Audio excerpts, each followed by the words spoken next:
magaalada Buuhoodle waxaa maanta lagu soo dhaweeyay garaad Cabdirashiid Cusmaan Waraaba Dheere oo isagu safar uga soo kacay wadanka dibadiisa dhawaana lagu wado in lagu caalamo saaro deegaanka Buuhoodle deegaanka Bayaal ee gobolka Cayn garaadka ayaa waxa uu socod ku soo maray deegaanada Yeyle Ceegaag Hurufadhi Sool joogto iyo deegaano badan oo ku tirsan Buuhoodle waxaana garaadka markii dambe loo soo galbiyay magaalada Buuhoodle garaadka iyo dadweynaha deegaanadaasi kulamo la yeeshay waxaana uu kula dardaarmay ka shaqeeyay nabadgelyada horumarka deegaankaasi ugu dambeyntii waxaa noogu yimi garaad Cabdirashiid garaad Cusmaan Waraaba Dheere annagoo degmada reer Ceegaag si diiran oo boqolkiiba boqol ayaan ugu faraxsanahay ibaantikiisa waa garaad Cabdirashiid Cusmaan Waraaba Dheere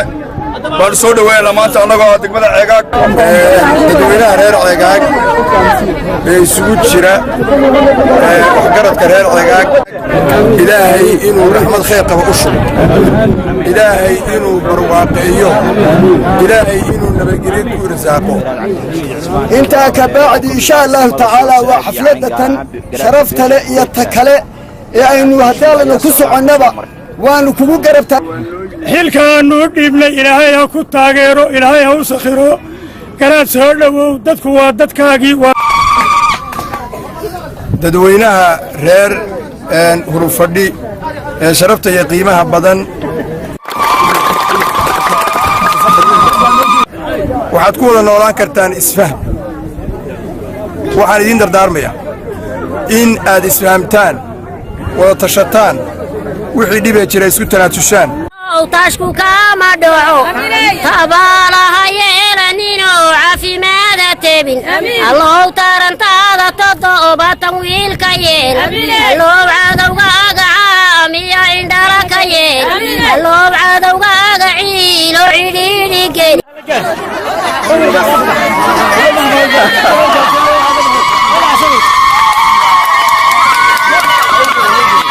halkan waa magaalada Sool joogto waxaanu ku soo dhaweynaynaa garaad Cabdirashiid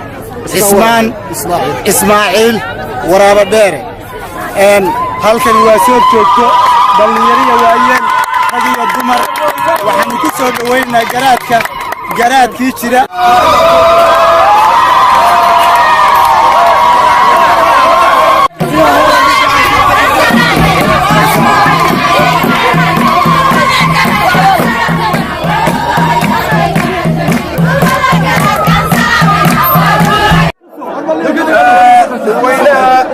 faraha badan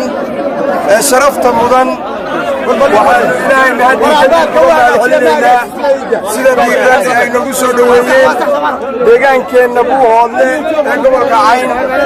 ilaahay subxaanahu wa ta'aala waxaan weydiisanaynaa in ilaahay subxaanahu wa ta'aala khayr iyo barako siiyo amiin garaad amiin waxaa muuqata inaad waqti dheer taagnaydeen meeshan qorraxda ah xilliga aad u kulul dartii isuraysyadu waa dhiman yihiin culamada waxgaradka ugaasha iyo isimadu way noo dhiman yihiin